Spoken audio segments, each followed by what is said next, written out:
Good afternoon for all of them, all of you who have attended this conference, and for those of you who are maybe attending from US and other countries, good morning.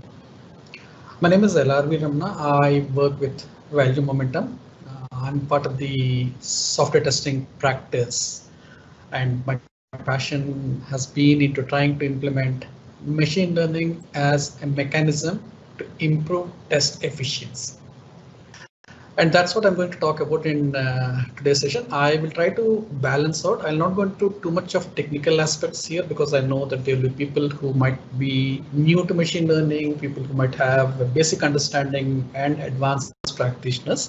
So I'll try to balance it out. But before that, I just wanted to thank Dr. Patil Srinivas Padmanabhari for setting the stage and really presenting something very, very interesting.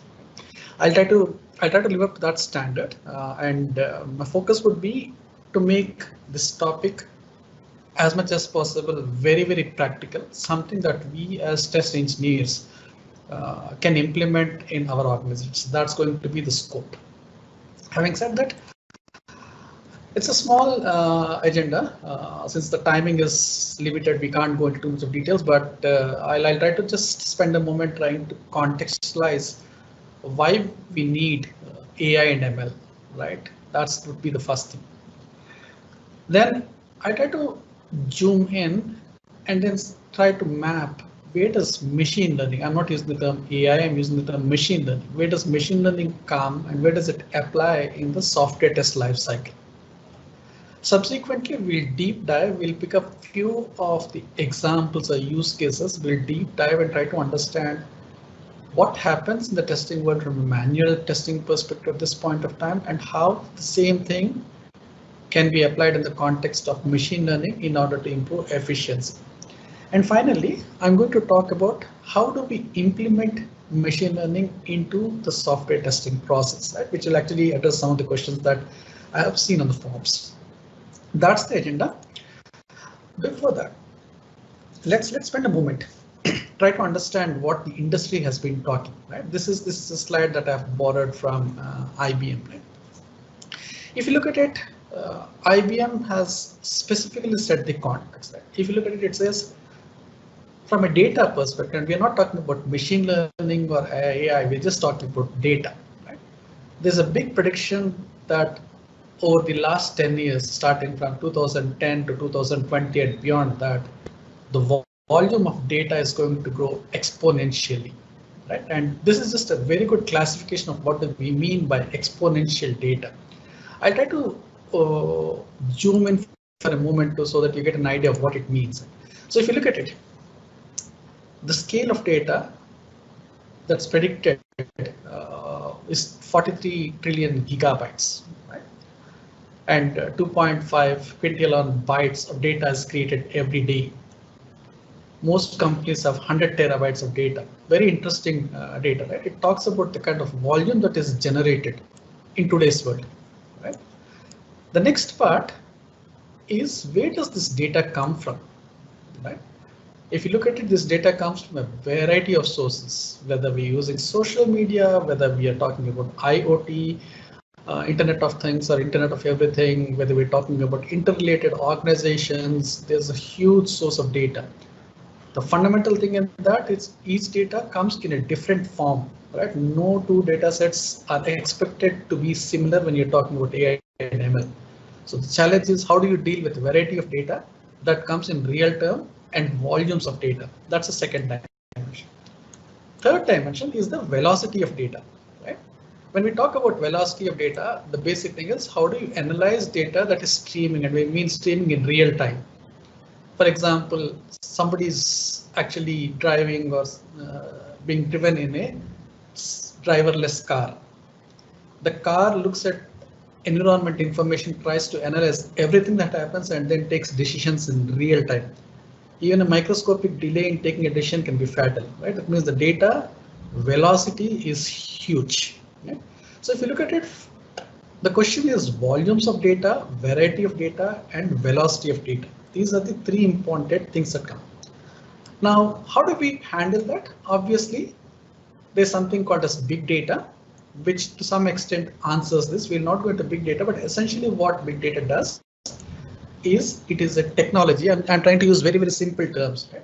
It's a technology that helps companies manage these three dimensions: volumes of data, velocity of data, and veracity of data. It analyzes the data and makes the data good enough. I'm very simplifying the statement, good enough for usage into a machine learning algorithm. Right? That's the fundamental thing of what we mean by big data.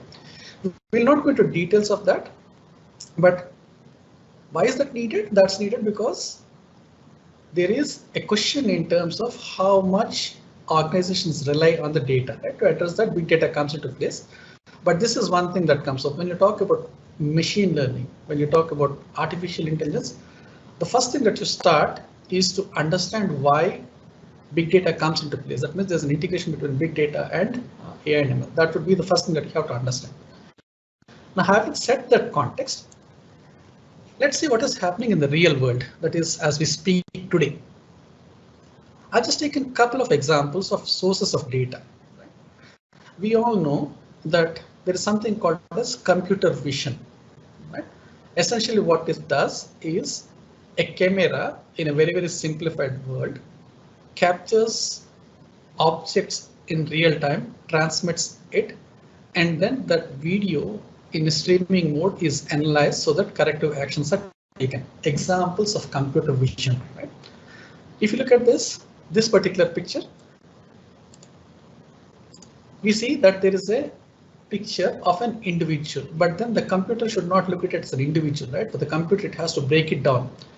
It has to really start analyzing this data of the picture or the image by multiple things. For example, it has to differentiate between an outdoor versus an indoor.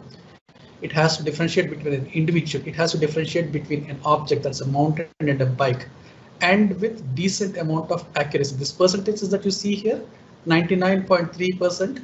is actually the prediction accuracy. That means the computer system should be able to predict this. That's one of the key things. Similarly, there's another thing called as celebrity recognition, which essentially means that when there is a video of hundreds and thousands of people that's being broadcasted, computers will be able to identify celebrities. It's basically one part of facial analysis, facial recognition, and then do corrective actions. Similarly, facial recognition, which is being used extensively. We have seen China implementing facial recognition across the country. Right? Similarly, another example would be unsafe video recognition. Right? There will be tons of videos that are being watched by families. Then how do you ensure that people, kids and others don't get access or don't tend to watch unsafe videos or things? How do you filter that in real time? Or plain and simple facial analysis, right? Those are some of the things. Then we have heard about something called as natural language process, NLP. Right? What essentially NLP does is any language that's being spoken, most of the language, I'll not say any language, most of the language that has been spoken, most of the text that is being written, let's say in the form of an email, in the form of a Word document, in the form of an Excel sheet, in the form of a PDF, by different people from different cultures using different kinds of grammatical notations, everything is automatically read. It is interpreted. It is considering the language syntax, the grammatical syntax, the geographical cultures, and then interpretations done. That's another important aspect of how this works. And then you have heard about something called as machine learning. Essentially, what machine learning does, machine translation does, is when you type in a text, because of the built-in capability, it is able to understand the text and translate into another language. For example, in this case, you say, I have typed something called as I have been dreaming of this day. That's plain and simple English. Right? Now the machine translation algorithm has to have the capability of reading what I meant in English and then try to translate it into Hindi in a near correct manner. Now if you look at it, it translated into Hindi, but then those of you who are good at Hindi know that the translation is inaccurate. Right? It does not translate correctly. That means there is a deficiency in the translation. That means the translation algorithm in this case has a low probability. Right? That's how this thing works. And then obviously Chatbox, so on others, right? Where you actually automate the entire process of interacting with the chat and take the correcting actions. Everything is automatically done. These are all examples of live applications that we see when we talk about AI and ML in real time as we speak today.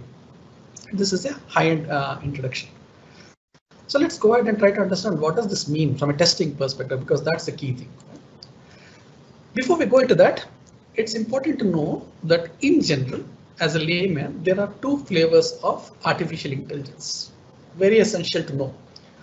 One is called as an artificial general intelligence, where we see those things being shown a lot in movies, right? In science fiction movies, where a computer or agent can do anything and everything that a human being is able to do much more faster and efficiently than that. Right?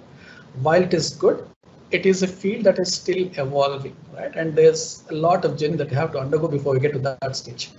That's not too important for us as testers, right? While that is interesting for science fiction at this point of time, or for really doing a research into AGI, that's not our primary interest. As a tester, our primary interest into this field called as applied artificial intelligence, or narrow AI. What narrow AI really does is it is having a great capability to perform a single task very efficiently. Essentially, it means automating the activities, right? It relies on statistics. It's basically based on statistics. It needs volumes of data, and the computer systems have to be trained with the data set, right? And that's where you talk about training algorithms, supervised training algorithm, unsupervised, so on and so forth. We're not going to that. Right? Most of the applications that we see today, whether you talk about a Siri or Alexa or chatbots or whatever it is, fall to this category. They do a particular task very efficiently and at superhuman speeds, right? That's called practical applicability. Now, this particular stream of AI is not a game changer. It will not change an organization's future. What it can do is to lower the cost and improve the productivity, which is a very important aspect in today's world. Right? The key thing is it's dependent on data. That means if you don't have data and you don't have access to data, or you cannot create data, then it makes no sense to use this. Right? It is meant to do things much more faster than what a human being can do, and with absolutely better capabilities, right? As it gets trained and trained. It performs a job that it is asked to be performed, right? What it is trained to be performed, it will not do superhuman activities, right? And the big thing is, if things go wrong, nothing will go wrong. The world will not come to an end. And this is where we really focus. This is where, as a testers, we take it, because the fundamental thing is this is the area where it can automate repeated tasks. That's the key aspect. Now, what do we mean by automated repeated tasks in the world of testing? Let's deep dive and try to understand. I'm sure all of you from a testing world are familiar with this connotation, right? From a testing perspective, or SDLC perspective, there's always a planning phase, typically a requirement gathering phase, then there's coding, then there's a build and deployment, and then obviously continuous monitoring with testing falling in between. Right? This is standard notation. Now, if you look at it, this picture from the earlier conversation that I said, automate repeated tasks, you will be able to clearly identify that there are many tasks that are done manually at this point of time, but they are repeated. Examples. As a test engineer, we try to analyze requirements. We get requirements in email formats, we get emails, requirements in telephonic conversations, we get emails as use cases, we get it in different formats, a plain Word document, sometimes in Excel sheets, sometimes are defects, right? But what do? We analyze those requirements and try to make sense out of that. Every test engineer does that. Based on that, you write your test cases, your test scripts, so on and so forth. Right? But the activity of analyzing them, making sense out of that, writing them into test cases is a repeated activity across sprints, across organizations, across the industry. Right? So one example of repeated tasks may be a good candidate for automation. Right? Second thing, when we do at code and configuration management, unit testing is done, and most of the test engineers have no clue about what is the quality of unit testing. Whether static testing has been done, whether dynamic testing has been done, whether static security testing has been performed, what are the patterns that are coming up? We have no clue to that. But then people say it is done, we know that it's not being done effectively. Right? Is it possible for us to do something from machine learning to automate that process? Maybe the answer is yes. Right? As we just move forward from a testing perspective, this is where it's very important. We do tons and tons of test design activities, right from planning to test scenario identification, accelerating your test scenarios, converting your test scenarios into test cases, creating test data with that, executing the test cases manually, trying to write an automated script for execution, running the automation script, trying to do maintenance on top of the automation script, understanding the test results, analyze the test results, create test reports, maybe use test metrics, publish it, do defect verification, do defect retesting. All of these things are activities that every test engineer does in his or her life. The question is, are these tasks repeated? You may not be testing the same defect forever, but you always do defect testing. You may not be writing the same test case forever, but we do test case writing. The question to ask is, can these tasks be automated? And can we use machine learning? Right? The answer is a definite yes. We'll talk about that in subsequent slides, so on and so forth. So if you look at it, the fundamental thing that you zoom in when we talk about this is there are activities in the software development lifecycle, and more specifically in the software test lifecycle, where we do tons and tons of repeated activities which are prime candidates for automation. And when I mean automation in this case, I'm not talking about Selenium automation or QTP automation or C# automation. I'm not talking about that. I'm talking about automation from a machine learning perspective, right? Automated machine learning, right? Examples which I've given, right? This is one thing. Now let's try to go a little bit deeper into this, right? We talked about till now we talked about what is the story of artificial intelligence. We talked about the volumes of data that come up, right? Then we talked about, is it applicable? The answer is yes. We talked about flavors, right? Narrow AI. We realize that general intelligence is evolving. That's not our primary interest right now. Narrow AI is important for us because narrow AI specifically focus on automating repeated tasks. And what does it achieve? It achieves in reducing your cost and improving your productivity and proficiency. Then we have also looked at potential areas where across the SDLC, does these use cases work? The answer is yes. Now we'll go a little bit deeper into this to understand this. Purely getting into a deep dive session, we will pick up certain use cases, and this is not an exhaustive list. Don't think that this is the only thing that can be done using machine learning and testing. This is just to give you an idea of areas where machine learning can be used. For example, defect prediction and prevention. We have access to tons and tons of data, especially large organizations who serve multiple customers over a number of years would have maybe hundreds and thousands or maybe millions of different types of defects that are available in their organization defect database. The use cases, can we write a machine learning algorithm or can we use machine learning to analyze those defects and come up with a recommendation engine that says tomorrow you're going to start a new project. Here is the project details in terms of technology, in terms of third-party integrations, in terms of requirements, and in terms of complexities. That's the feed that you give it. The system will take that feed, look at the defect database, and then come up with recommendations to say, this is the technology, this is what the integration points are, these are the third-party integrations. These are all the different types of defects that can come. And it can give you suggestions that says you can prevent the defect by applying the following fix. A fundamental use case, very, very critical use case. It takes away a lot of headache. Similarly, impact-based testing, right? We are in the sprint cycle. Some developer has changed a code or some requirement has changed. And then on a daily check-in, that code has come to the testing team to test. What do? Manually, we have no clue about what has changed, what is the impact. We try to run a regression test case based on our gut feeling and based on our experience and hope that the impact is addressed. That's a way in the current world, but is there a better way? The answer is yes. We can use machine learning to actually see what has changed, what code has changed, specifically what type of changes have occurred. What are all the areas the code has touched or the change has touched, and based on that, it can scan through a regression test pack and come up with a recommendation that says this particular line of code has changed in this particular module, which will impact these following functional areas. From that, I can map it and say, because these functional areas are impacted, here are the regression test cases that are most likely to find the defects. So if you have thousands and thousands of regression test cases using a ML algorithm, you can directly find out in real time and say what are the test cases that are really impacted. Great way of doing things, right?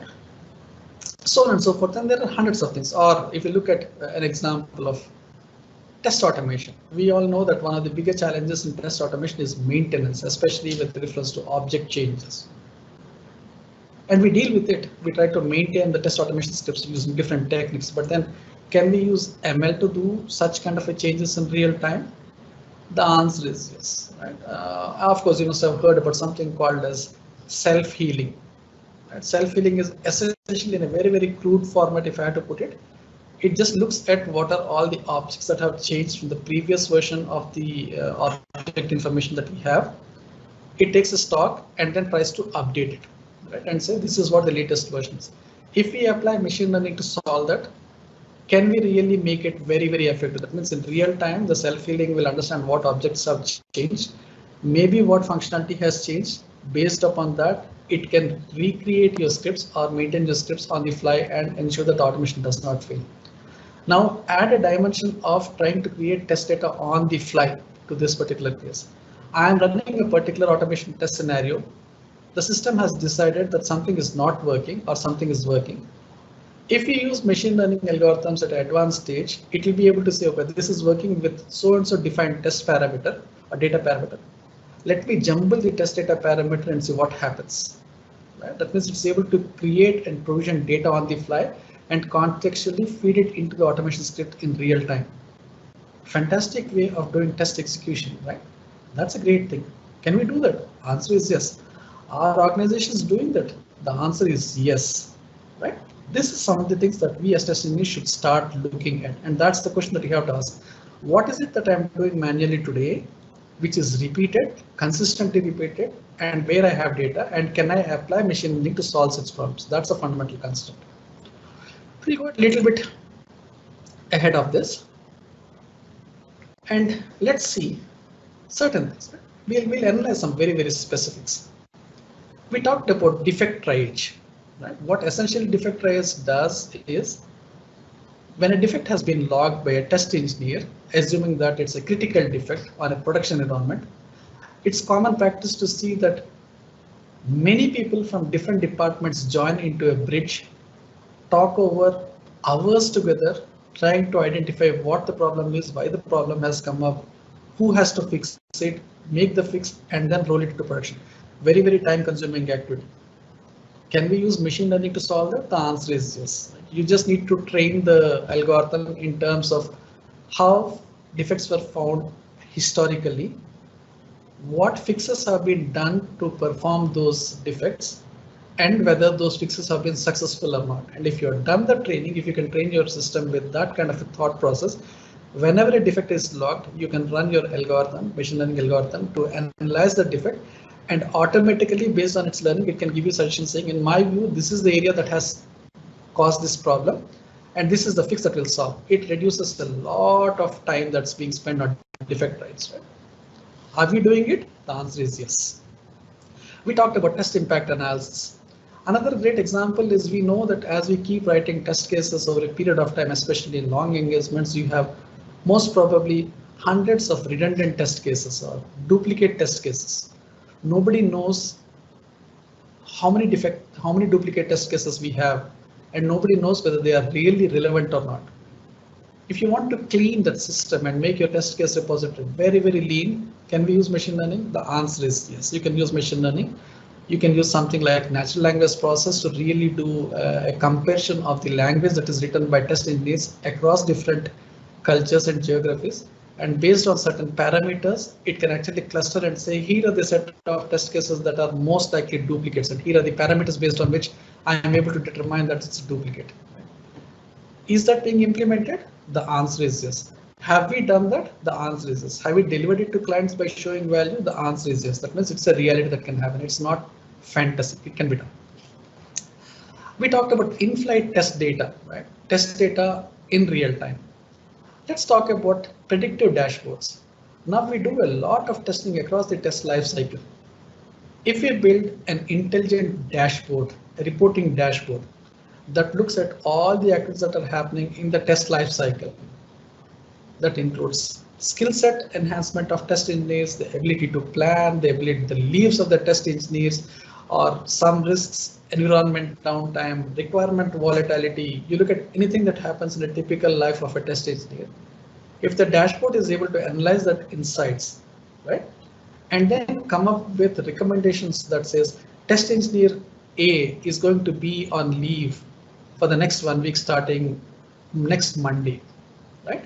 The closest to that test engineer is test engineer B, and he is available or she is available. Therefore, you automatically ensure that that individual comes up.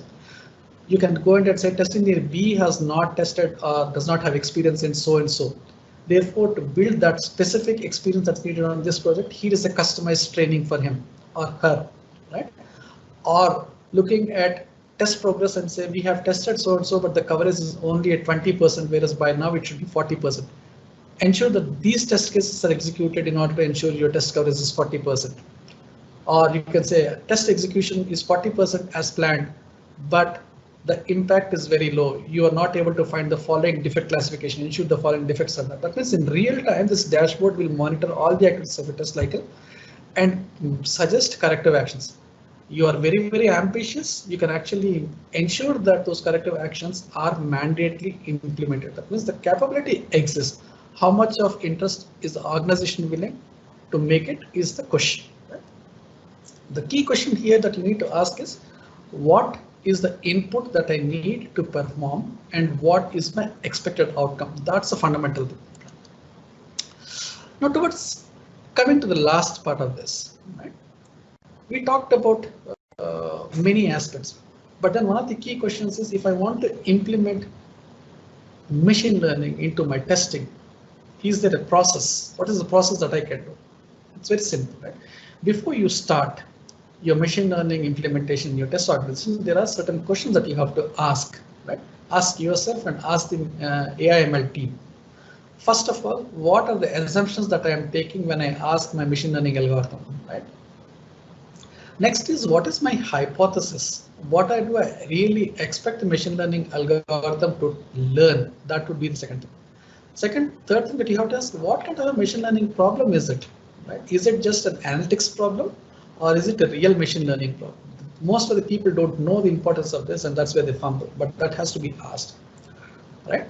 Next is you have to ask the machine learning team, the team that's implementing actually your algorithm, what is the rationale for them to choose a particular algorithm and not another algorithm, because selection of algorithm has a great impact on the efficiency, right, and the ability to predict certain things. Next question that you have to ask is, all this is good. How do I know that my model will perform? Right? I have created machine learning algorithm, I have deployed it, but how do I know that the model is really correct or it's giving correct predictions? Right? And finally, how confident are you that having trained the system, if I give in real data to the system will be able to generalize the result set and give me the prediction accuracy? These are the 6 questions that you have to ask. Now, where do you start? You start off by first trying to analyze the business problem. What is the examples of business problems that we saw earlier? Right? For example, defect triage is a business problem. Automated test data generation is a business problem. Predictive dashboards is a business problem. You have to first understand what's the business problem. Not everything is good for machine learning. Many activities are not good for machine learning at all. Right? You'll be wasting time in it. So you need to first ask this, which is where you lead to framing the problem from a machine learning perspective, which the first question that comes is, what is your hypothesis or your learning target? That's where the first question comes. Once you know what it is, that's where I said, what is the input and what is the output? Then you start collecting data, right? Which is data collection. And data collection follows by data integration. You have to collect data and integrate it from different platforms. And then the data is not consistent. We talked about it in the first thing. How do you clean the data and ensure the data is consistent and comprehensive enough? That's the data part. Then you need to be able to visualize your data. You need to analyze. That's where the big data and all those things come into this. Then you start about feature engineering, and then you start training the ML algorithm. When you start training, you give them a small subset of the data, not the entire data, so that the system understands and then starts giving you predictions. That's the model evaluation comes into place. Once you do a model evaluation, the basic question is, are your goals met? Do you think your system is doing well? If the answer is yes, then you go ahead and deploy the model. When you deploy the model, you give it access to the real data, not the test data, right? And then you start looking at the predictions. You start monitoring the predictions in terms of the prediction accuracy. If the prediction accuracy is good, it is a great deployment. Otherwise, you need to come back, retrain the system, and take corrective actions till the model is able to give you a very high degree of prediction accuracy. This is the life cycle. That means it's not straightforward. You give a problem and then you can deploy it. So it's a very structured, systematic approach that's needed. Now there is a question I saw which says, if I want to switch into ML, what do I need? The question that you need to ask is, if you want to be part of this, what kind of skill sets do you need to develop? You need to understand what is meant by algorithms. You need to have a basic understanding of statistical models that are available. You need to understand the fundamentals of data, basically what is meant by data generation, what is meant by data cleansing, what is meant by data analysis. You need to understand basics of machine learning. For example, how do I create a machine learning? What kind of program do I read? How do I create data frames? You need to understand that, and you need to have a general understanding of the domain in which you intend to solve. That means it's a mixture of different skill set. Now the question is, can test engineers be part of it? The answer is absolute yes. Right? Next question is, will this really take away my job? Am I going to lose my tester's job? The answer is no. Jobs are not going to get lost. Jobs are going to be recast. That means instead of doing a manual testing using a manual test case, you will be doing similar kinds of things using automation. That means the question becomes, are you capable enough to play with technology and be part of new things? That's where the question is. And that's where people start to talk about SDET, software development engineering testing, which actually engineering capability, programming capability, domain capability, and testing capability put together. So that's the journey, folks. I mean, if you look at it, it's a big, vast ocean, AI and ML, very much applicable in the case of software testing. There are models that have been designed. There are organizations, including Value Momentum, which has designed, developed, and implemented some of these solutions on clients, and we continue to deliver tangible business outcomes. Right? Therefore, it is possible that organizations across the industry should start looking at this model seriously and then improve the quality of testing. Well, that's what I have for the day, and I'm kind of done with what I wanted to say. Over to you.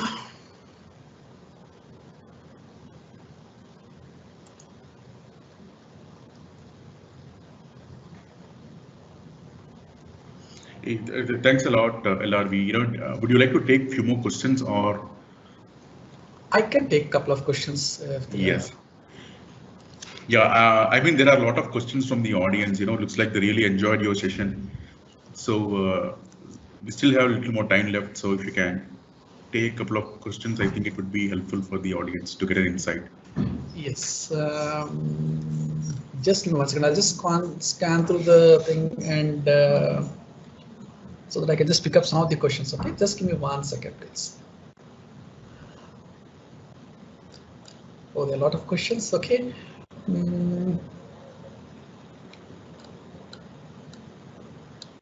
Okay, there was Sirish has asked a question that says, what would be your advice to reskill QA teams to ramp up on AI and ML? I think I've addressed that. Essentially develop the skills, statistics, basics of data, programming, so that you can write some simple programs, and domain understanding, and start thinking about, can I automate a process? What will be the efficiency, right? That's the kind of skill set that you have to evolve, Sirish, right? Then there's another question that says, how much time will take a beginner? This is anonymous. How much time beginner will take to learn AI and ML? My answer is, it depends upon how much you want to learn in AI and ML, right? A very, very simple AI ML introduction can be done in a couple of days.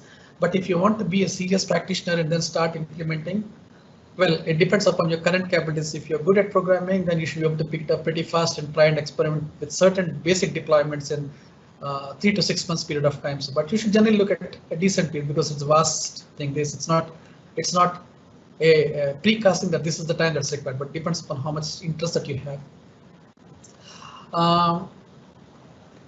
Okay.